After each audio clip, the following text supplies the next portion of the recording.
Hi friends, welcome to my channel Priyatarangalu audio stories in Telugu. ఈ channel మీకు నచ్చితే subscribe చేయండి యార్. మీరు సబ్స్క్రైబ్ చేస్తే ఈ ఛానల్ మరింత మందికి రీచ్ అవుతుంది. ప్రమదలేఖనం సీజన్ 2 పార్ట్ 4. తన భుజం మీద పడిన చేతి స్పర్శకి పక్కకు తిరుగుతుంది ప్రమద. ఆమె కంట్లో కన్నీళ్లు చూసి చలించిపోతుంది దేవి. ఏంట్రా ఇది? నిన్నటి నుండి ఏడుస్తూనే ఉన్నావు. ఇలా ఏడిస్తే ఎలా చెప్పు? నా మాట విను తల్లి, ప్లీజ్. కొంచెం అన్నం తిను అంటూ ప్లేట్లో ముద్దలు కలిపి పెట్టబోతుంది. నాకు తినాలనిపించట్లేదు పిన్ని. నేను ఇంకెవరి కోసం బతకాలి? నాకంటూ ఎవరున్నారు? నాకు బతకాలనిపించట్లేదు పిన్ని అంటూ వెక్కుతూ హత్తుకుంటుంది దేవిని. అలాంటి పెద్ద మాటలు మాట్లాడకూడదు ప్రమద, నా తల్లి కదూ. ఎంత కష్టం వచ్చినా సరే దేవుడిచ్చిన జీవితాన్ని వదులుకోకూడదు. నీ తల్లి నిన్ను వదిలి నీకు చిన్న వయసు ఉన్నప్పుడే దూరమైంది. అప్పుడు తట్టుకున్నావు, మరి ఇప్పుడు కూడా గుండె నిబ్బరం చేసుకోవాలి. నువ్వు ఇలా ఉంటే మాకు దిగులుగా ఉంటుంది కదా. మీ బాబాయిని అమ్మని కలవడానికి పంపిస్తాను అంటే వద్దు అని పంతం పట్టి కూర్చున్నావు. మళ్ళా ఇలా బాధపడుతున్నావు. నా మాట వినమ్మా, ప్లీజ్. కొంచెం అన్నం తిను అంటూ ముద్దలు కలిపి నోట్లో పెట్టడం మొదలు పెడుతుంది. ఇక దేవి బలవంతం మీద ఏదో కొంచెం తినాలని తింటుంది, అంతే. తిన్న వెంటనే వాటర్ తాగించి తన ఒడిలో పడుకోబెట్టుకుంటుంది దేవి. మనసు భరించరాని బాధను మోస్తూ అలసిపోతే అలా అమ్మను గురించి ఆలోచిస్తూనే తెలియకుండానే నిద్రలోకి జారిపోతుంది ప్రమద. కొద్దిసేపటికి శ్రీధర్ గారు అక్కడికి వస్తారు. దేవి ఒడిలో పడుకున్న ప్రమదను చూసి, వడలిపోయిన ఆమె వదనం చూసి చిన్నగా ఆమె తలను నిమురుతూ బాధగా అక్కడే కూర్చుంటారు. అసలు వీళ్ళిద్దరు బంధం ఏంటో నాకు అర్థం కావడం లేదు. ఇంత విచిత్రమైన బంధం ఇన్నేళ్ల నా జీవితంలో నేను ఎప్పుడూ చూడలేదు. ఎవరో ఏదో లెటర్ రాయడం ఏంటి? ఆ లెటర్ పట్టుకొని ఒక మనిషి ప్రాణాలు కాపాడాలి అని రూపాయి రూపాయి పోగేసి బెంగళూరు వెళ్ళడం ఏంటి? అనుకున్నట్లుగా అకుంఠిత దీక్షతో అబ్బాయి ప్రాణాలను కాపాడటానికి తన ప్రాణం అడ్డు పెట్టడం ఏంటి? మరలా విధి ఎంత విచిత్రమైందో చూసావా దేవి? అక్కడి నుండి దూరంగా వచ్చేసిన మరలా అతను తిన దగ్గరికే చేరాడు. ఇప్పుడు కలిగిన దూరం కూడా శాశ్వతం కాదు అని నా నమ్మకం. ఎందుకంటే వీళ్ళిద్దరి బంధం విడదీయనిది. ఖచ్చితంగా ఎలా అయినా మరలా కలుస్తారు. అవకాశం రావాలని ఆ దేవుని గట్టిగా కోరుకుంటాను. ఏమోనండి, ఎప్పుడు జీవితంలో ఏం జరుగుతుందో తెలియదు కదా. వీళ్ళ జీవితంలో ఒకరికొకరు రాస్తున్నారో లేదో అని బాధగా ప్రమద తల నిమురుతుంది దేవి. పాజిటివ్గా ఆలోచించు దేవి, అలా మాట్లాడకు. పైన తదాస్తేవతలుంటారు అంటూ గుర్తు చేయడంతో నిజమే అంటూ సైలెంట్ అయిపోతుంది దేవి. మెల్లగా తను నార్మల్ చేయాలి దేవి. నిజాన్ని తను యాక్సెప్ట్ చేయాలి. మరలా రొటీన్లో పడాలి. అప్పుడే అన్నీ మర్చిపోగలుగుతుంది. సరే అండి, సాధ్యమైనంత వరకు తను నార్మల్ చేయడానికి చూస్తాను. మామ, మన ఫ్యామిలీ డాక్టర్తో మాట్లాడాను. అతను ఒక డాక్టర్ని పంపిస్తారు సాయంత్రం. మంచి హస్తవాసి ఉన్న డాక్టర్నే అట. పైగా అమ్మనికి తగ్గే వరకు ఇక్కడే ఉండాలి అని చెప్పాను. మంచి పని చేశారు. డాక్టర్ ఇక్కడ ఉంటేనే మనకు మంచిది అంటాడు రవీంద్ర. సరళ అంటూ పిలవగానే ఆమె వస్తుంది. నువ్వు ఇంట్లో వంట సంగతి చూసుకో. ఏం చేయాలో వదిలిని కానీ శైలును కానీ అడుగు అని వాళ్ళని చూపించి నేను నా కొడుకు దగ్గరికి వెళ్తున్నాను అంటూ అమ్మన్ గదిలోకి వెళ్తుంది మిత్ర. సరేనమ్మా అంటూ కిచెన్లోకి వెళ్తుంది సరళ. ఇన్ని రోజులు ఎంతో బాధపడింది. ఇప్పుడు తన కొడుకు రావడంతో వెలిగిపోతున్న భార్య మొహం చూసి తృప్తిగా మనసు నిండిపోతుంది రవీంద్ర గారికి. డాడ్, అన్నయ్య వచ్చాడుగా, ఈరోజు మేము కాలేజీకి వెళ్ళం అంటుంది గారంగా దివి. అవును పెదనాన్న, ప్లీజ్ అంటుంది మరింత ముద్దుగా సాహి. సాహి అంత గారం పోతూ ఉండడంతో ఒక ఐబ్రో రైస్ చేసి మరీ చూస్తాడు ఆమె వైపు ఇంద్ర. అది ఆమె గమనించలేదు. ఏంటే అమ్మను వంక పెట్టుకొని శుభ్రంగా కాలేజ్ ఎక్కొట్టి ఇంట్లో కూర్చుందామనా అంటూ గుర్రుగా చూస్తుంది అమ్మాయిల వైపు హేమంత్ భార్య శైలజ. పోనీలే శైలజ, వాళ్ళ నా మనవడు వచ్చిన ఆనందంలో ఉన్నారు. ఉండను ఈ రోజుకి అంటాడు రవీంద్ర తండ్రి జయచంద్ర. తాత అలా అడగానే ఆడపిల్లల మొహాలు వెలిగిపోతాయి. వెంటనే రవీంద్ర వైపు తిరుగుతారు. సరే లోపలికి వెళ్ళండి అంటాడు రవీంద్ర చిన్నగా నవ్వుతూ. థ్యాంక్ యూ అంటూ ఇద్దరు చెరువు బుక్క మీద రవీంద్రకు ముద్దిస్తారు. పర్మిషన్ ఇప్పించింది నేను, ముద్దులు నా కొడుక్క అంటారు అలుకగా జయచంద్ర గారు. నీకు కూడా తాతయ్య అంటూ పరుగున వచ్చి జయచంద్ర గారి బుక్కపై ఇంకా ఆ పక్కనే ఉన్న ఆయన భార్య వాళ్ళ నాయనమ్మ అయిన పద్మజ గారి బుగ్గపై ముద్దిచ్చి పరుగున లోపలికి వెళ్ళిపోతారు. మీరు కూడా వెళ్ళి కొద్దిసేపు రిలాక్స్ అవ్వండ్రా, భోజనం టైంకి వద్దురు గాని అంటూ హేమంత్ అనగానే ఇందిర, కరణ్ లోపలికి వెళ్ళిపోతారు.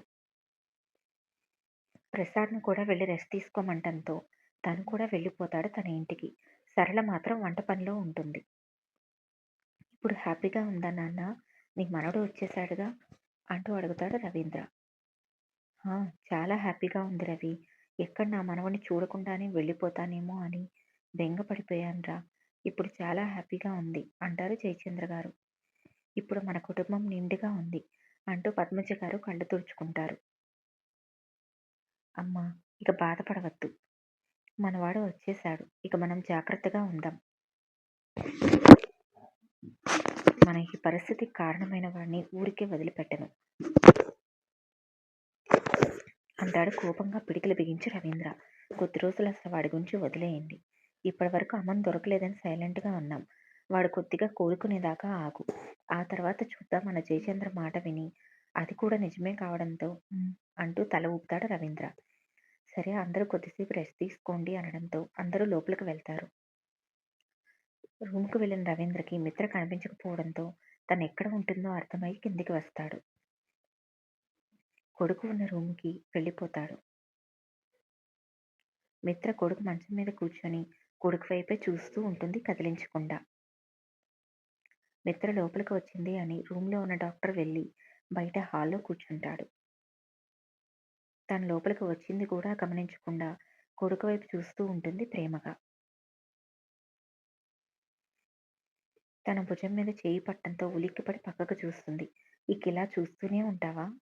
కళ్ళు మూస్తే నా బిడ్డ వచ్చింది కలేమో అనిపిస్తుందండి, భయం వేస్తోంది అంటుంది బేలగా కొడుకు వైపు చూస్తూ.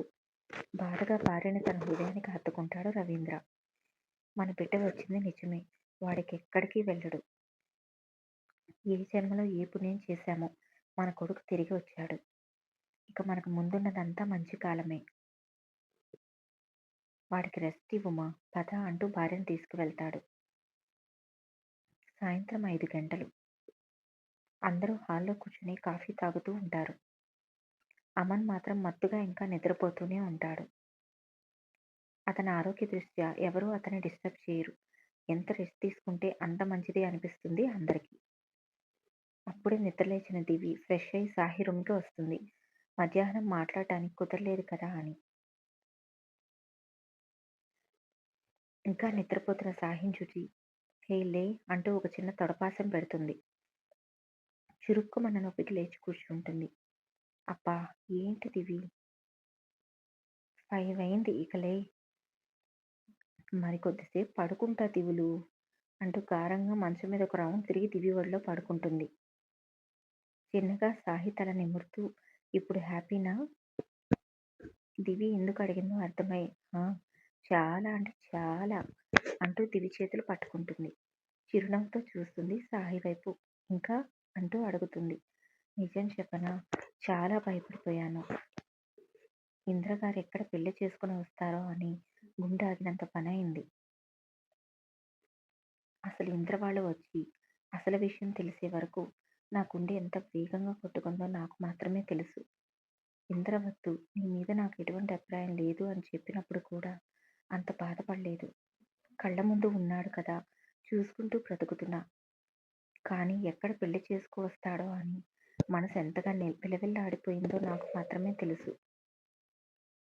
బావకి ఇష్టం లేదు కదా సాహి. ఇప్పుడు కాకపోయినా ఎప్పటికైనా నువ్వు ఈ సిచ్యువేషన్ ఫేస్ చేయవలసిందే. నీ మనసుని ఇప్పటి నుండే దృఢపరచుకో. నువ్వు మరోసారి బాధపడితే నేను చూడలేను, ప్లీజ్ అంటుంది ఆమె బుగ్గని ముద్దు దివిజ. అంటుంది దివి చేతిని గట్టిగా పట్టుకొని సాహి. కొద్దిసేపటి తర్వాత ఇంట్లోకి ప్రవేశిస్తారు వాళ్ళ ఫ్యామిలీ డాక్టర్ రాఘవ గారు. అతను మార్నింగ్ చెప్పిన డాక్టర్తో సహా. రాఘవ్ గారిని చిరునవ్వుతో ఆహ్వానిస్తారు అందరూ. ఇతనే నేను చెప్పిన డాక్టర్, పేరు విషిత్, చాలా బాగా ట్రీట్ చేస్తాడు అంటూ పరిచయం చేస్తారు అందరికీ. విషిత్ చిరునవ్వుతో హాయ్ చెప్తాడు. చూడ చక్కని రూపం, చాలా హ్యాండ్సమ్గా ఉంటాడు విషిత్. చూడగానే ఒక పాజిటివ్ వైబ్ వస్తుంది వాళ్ళకి. చిరునవ్వుతో పరిచయం చేసుకుంటారు వాళ్ళు. తను ఒకేసారి బ్యాగ్ తీసుకొని రావడంతో, "ముందు మీకు గెస్ట్ రూమ్ చూపిస్తాము. మీ బ్యాగ్ అక్కడ పెట్టుకొని రండి. టీ తాగి మాట్లాడుకుందాం" అంటాడు రవీంద్ర. "నాకు పేషెంట్ పక్కన రూమ్ ఇవ్వండి. అప్పుడైతే తొందరగా అందుబాటులో ఉంటాను" అనడంతో కిందనే అమన్ పక్కన రూమ్ రెడీ చేస్తారు. "రండి" అంటూ హేమంత్ లోపలికి తీసుకువెళ్తాడు. బ్యాగ్ లోపల పెట్టుకొని మరలా వచ్చి అందరి దగ్గర కూర్చుంటాడు. అందరికీ టీ, స్నాక్స్ అయిపోగానే ఇద్దరు డాక్టర్స్‌తో అమన్ రూమ్‌కి వెళ్తారు మగవాళ్ళు.